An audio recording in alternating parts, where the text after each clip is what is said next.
নমস্কার বন্ধুরা। তো আজকে একটা ঘরোয়া পদ্ধতিতে আপনাদের সঙ্গে শুরু করা যাক দই চিকেন।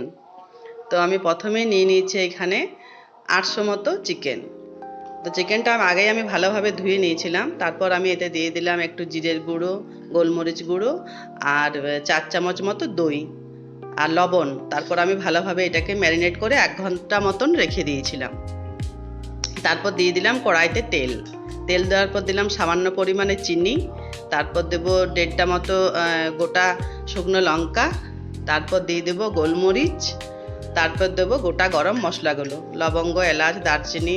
যে ভালোভাবে তেল হয়ে আসবে তারপর দিয়ে দিলাম পেঁয়াজ কুচনোগুলো। পেঁয়াজটা একটু মোটামুটি আধ ভাজা করে ভাজতে হবে। খুব একটা যদি বেশি ভাজা হয়ে যায় তাহলে কিন্তু এই রান্নাটা অতটা ভালো হয় না। এরপর আমি এতে দিয়ে দেবো বেটে রাখা মশলা, আদা, রসুন, পেঁয়াজ, কাঁচা লঙ্কা সব আমি একসাথে বেটে রেখেছিলাম। সেই মশলা বাটাটা দেওয়া হয়ে গেলে ভালোভাবে একটু মিনিট 5 মতো নেড়ে নিতে হবে।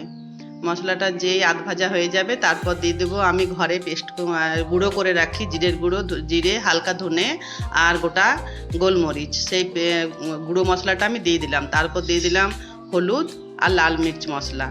সেই মশলাগুলো ভালো করে একটু ভেজে তার উপর দিয়ে দিলাম আমি ম্যারিনেট করা চিকেনটা দেওয়ার পর কিন্তু ভালোভাবে নেড়ে চেড়ে ঢাকা দিয়ে দিয়ে লো ফ্লেমে কিন্তু রান্নাটা মিনিট 5-7 করতে হবে। তো এই ভালোভাবে মশলাটা আমি এখানে ভেজে নিচ্ছি।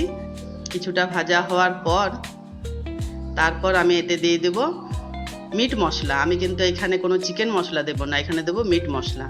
মিট মশলাটা দেওয়া হওয়ার পর তারপর ভালোভাবে কিন্তু অনেকক্ষণ মশলাটাকে ভেজে নিতে হবে। তারপর আমি দিয়ে দিলাম লবণ দিয়ে একটা কাঁচা লঙ্কা আমি দিয়ে দিলাম। কাঁচা লঙ্কা দেওয়ার পর আরও ভালো করে নেড়ে চেড়ে আমি ঢাকা দিয়ে দিলাম। লো ফ্লেমে মিনিট 5 রাখতে হবে। আর এদিকে আমি বসিয়ে দিচ্ছি একটু উষ্ণ গরম জল কিন্তু রান্নাটাতে দিতেই হবে। তারপর আমি দিয়ে দিলাম আরও 1 চামচ মতো দই ফেটিয়ে রাখা, একটু জল দিয়ে সেই দইটা আমি দিয়ে দিলাম। দইটা দেওয়ার পর আরও ভালোভাবে নেড়ে চেড়ে আবার কিন্তু ঢাকা দিয়ে দিতে হবে। ঢাকা দেওয়ার পর আবার আমি 2-3 মিনিট পরে ঢাকাটা খুলে নিয়েছি। আবার ঢাকা দিয়েছিলাম, আবার ঢাকাটা খুলে আমার রান্না প্রায় হয়ে এসছে। এইবার আমি একটা পাত্রে তুলে নেব। রান্নাটা হতে হতেই আমি কিন্তু তুলছি। তারপর আমি এবার রান্নাটা সার্ভ করে দিলাম। আমার দই চিকেন রেসিপি রেডি। তো বন্ধুরা, আমার দই চিকেন যদি ভালো লেগে থাকে তো আমাকে প্লিজ লাইক, শেয়ার, কমেন্ট করবেন। Thank you.